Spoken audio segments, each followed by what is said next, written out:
Hi-oh YouTube! My name is Dexter and welcome to this Friday special edition of Remnant from the Ashes, where this is going to be a little bit different than what I normally do. It's not just going to be me playing the game. I actually want to... It's going to be more of a live review, I guess you could call it. Just, you know, really shittily done because I'm not very good at this. I'm not very good at speaking objectively about things. But I thoroughly enjoy this game. In case you haven't heard, it's basically just Dark Souls, but guns. I'm also a really bad shot today. I'm also using weapons that don't really lend themselves to this area. But Dark Souls with guns is Remnant. You've got your dodge roll, you got your stamina meter, you got your health bar, you got your healing. It's all pretty, you know, similar to Dark Souls. It's just, instead of slapping people with a sword, even though I do have a sword, and it's honestly one of my favorite weapons in this game, you instead hit people with bullets. Which brings me to my favorite piece of, I guess, personal trivia about this. I saw this game and wanted to get it. I heard that it was Dark Souls, but guns, and I said, you know what? As soon as I get this game, I'm slapping people with the biggest weapon I can find, the biggest melee weapon I can get my hands on. Which, unfortunately, that has since changed to I'm slapping people with this fire sword. I love this sword, it's so good. My entire build is basically just based around... my entire build is based around slapping people with melee weapons, which is, you know, the exact opposite of what I should be doing, but I'm doing it anyways. But the leveling up in this game isn't like it is in Dark Souls. There's a lot of things that separate this game from Dark Souls, most notably being there's no normal levels. Your strength is directly tied to your equipment, and the traits that you have, which are just passive bonuses, are given to you based on certain criteria that you've met. What I mean by that is the traits, you choose a starting class, but it doesn't matter what class you start as. You can spec into anything as long as you can get the trait, but getting the traits requires you to complete a specific checkpoint or complete a specific action. Reach a milestone. I don't know how else you want to word it. You have to do something to get the trait points. And whatever that something is wildly different per trait that you want to collect. Getting Spirit requires you to go through a certain side dungeon and open a specific door in it. Quick Hands, I think you have to max... No, it's, one of them is you have to max out, I think it's, fire rate. You have to max out, a normal weapon. I don't know where it is, but I know I had it somewheres. I know I have it, but, you know, you max out a normal weapon to level 20. There's a whole bunch of them, and they don't ever explicitly tell you that it's something you can go get or something you can do. There's no counter or tally on it. It's just kind of, if you do it, congrats, you have the thing now. But, you know, it'll never tell you about it. And the other thing that differentiates it, or the last thing that differentiates it from Dark Souls, is it's not one giant interconnected world. It's more of a dungeon crawler. Think like Diablo-style maps, but you have or Path of Exile-style maps, but you have a overworld, or you're number one, you're playing in third person, and you have an overworld sort of place to explore. The big issue that I find with it, don't touch me, frig you guys. The big issue I have with it, though, is the random generation of all of the different areas. But I'll go over that later. There are a bunch of side dungeons. Oh god, oh no, get me out of there. There's a bunch of side dungeons you can go through, that have different things in them. Every dungeon has a boss. There's also a world boss attached to wherever you're going through. Like, on Earth, there's one of two separate world bosses you can fight. I mean, that's the way it works with most of the areas. There is one of two areas, or one of two bosses you can fight that'll get you something special. And by special, I mean a weapon. Alright, cool, there's a big guy. Gas grenade. The world bosses get you weapons. The side dungeons will get you weapon mods. Which are basically the spells. And if this were Dark Souls, they'd be your spells. And they're good. I love them to bits. But depending on what weapon you're using, you might not be able to use a certain weapon mod, or you won't be able to use any other weapon mod. The boss weapons have their own unique mod that you cannot remove no matter what you do.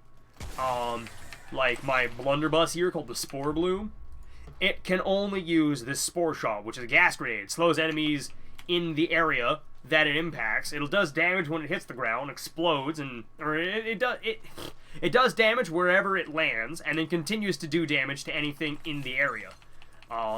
It also slows the enemies, so most smaller enemies that get caught in my gas grenade die. The slow effect won't affect bosses, but the rest of the damage does. So if you're fighting something that doesn't move, you're good to go. If you're fighting something that moves very fast, you might not want to use it. But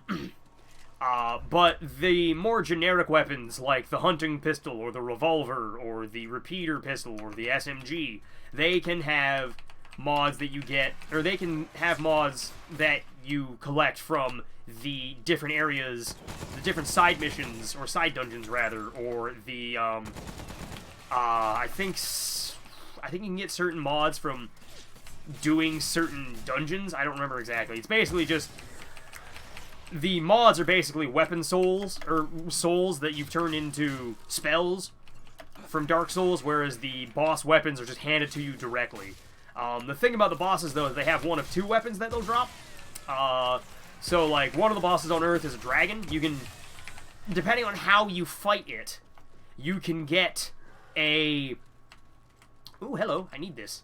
You can get either a, you can either get the SMG that I'm currently using, or the fire sword, depending on what you do to the boss during the fight. You can't get both, you can only get one or the other, unfortunately. But getting the boss to spawn is also entirely random, because a lot of the generation of this game,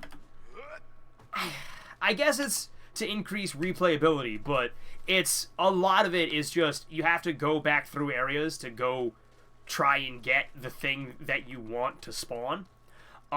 Which is my big issue with the game.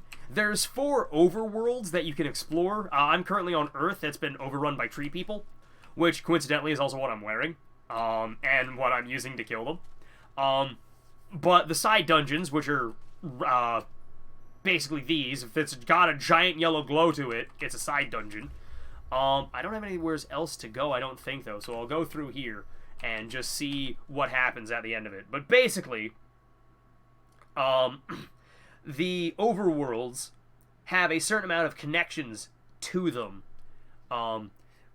They're completely detached from the other overworld, so if you're on Earth, there's nothing that you can do on Earth. Well, I mean, I shouldn't say that. You can eventually get to the next area from Earth, but you have to teleport to it. You can't just walk to it, unlike Dark Souls, where, you know, you can walk to anywheres if you know where you're going.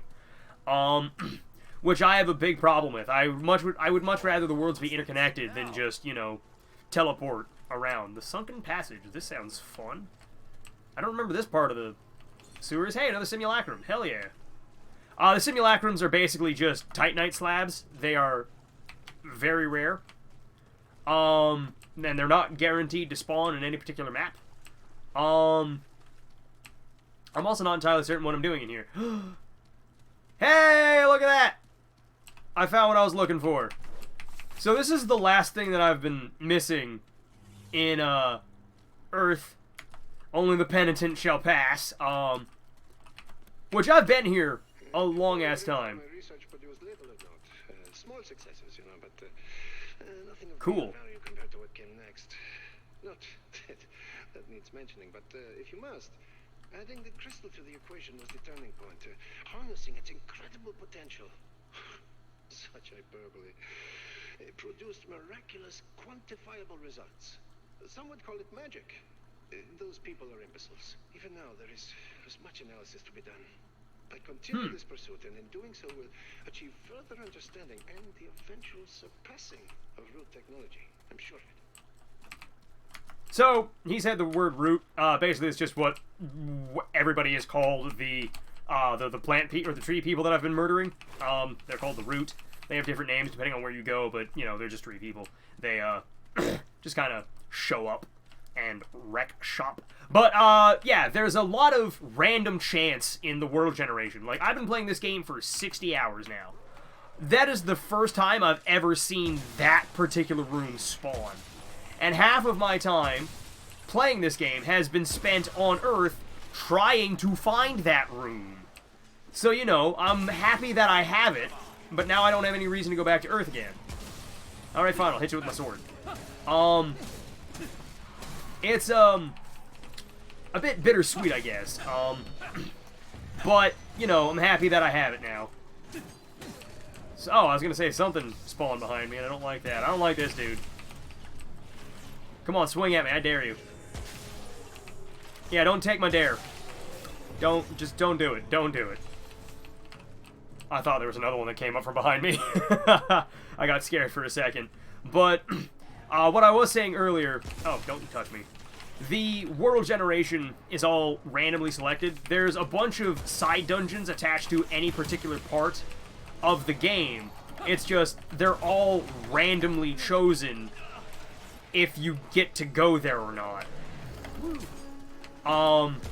And that's one issue that I had. That is a big part of my issue with this game. It's fun as hell, don't get me wrong.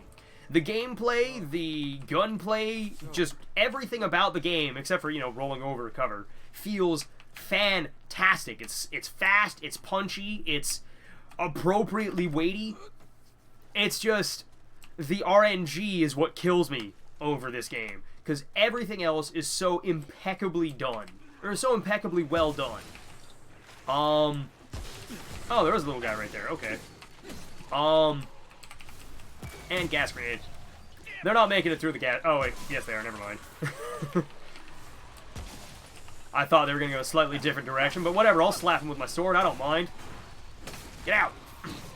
That's kind of what this entire build was meant to do, is slap people with the sword. I just wish I could... I wish I could increase the attack speed on my charge swing, which I think if I just put points into my attack, actually increasing the attack speed, I'll be able to go and increase that a little bit better. Rapid strike, that's what I'm looking for.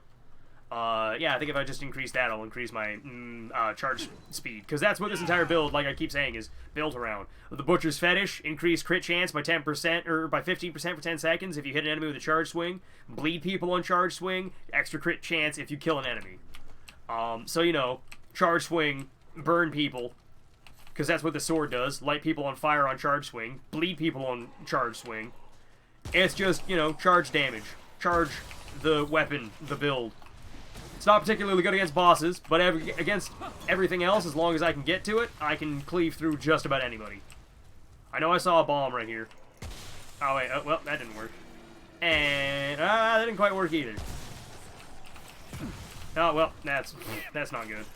One thing I find very funny, though, is that you are not immune to your own, AoE. So, that little gas grenade that I throw out, I'm not immune to it.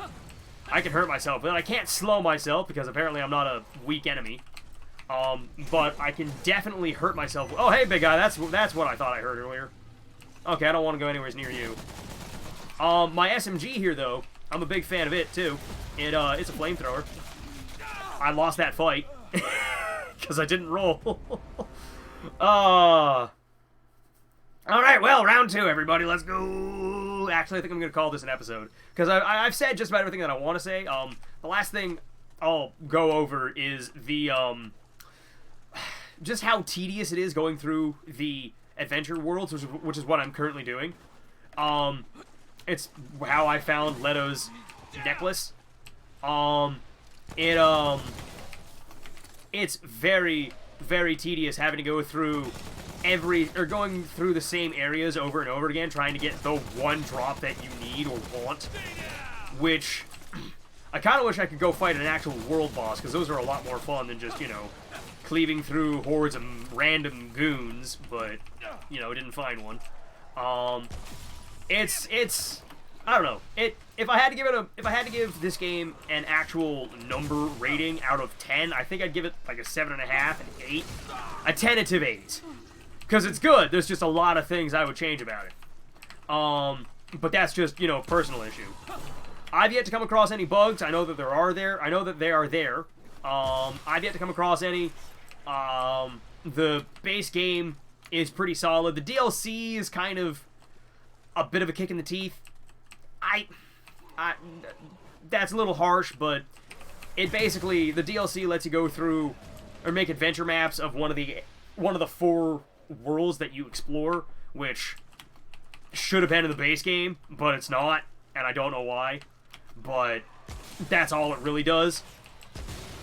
And like I said, should have been part of the base game. But I'm gonna go. For those of you who are new, feel free to like, comment, and subscribe if you want to. But if not, to carry on at your merry way. But for the rest of you ramblers, I will see you all next week with another Friday special. So I hope you all enjoyed this. I hope you enjoy your weekend. And I will see you all on Monday.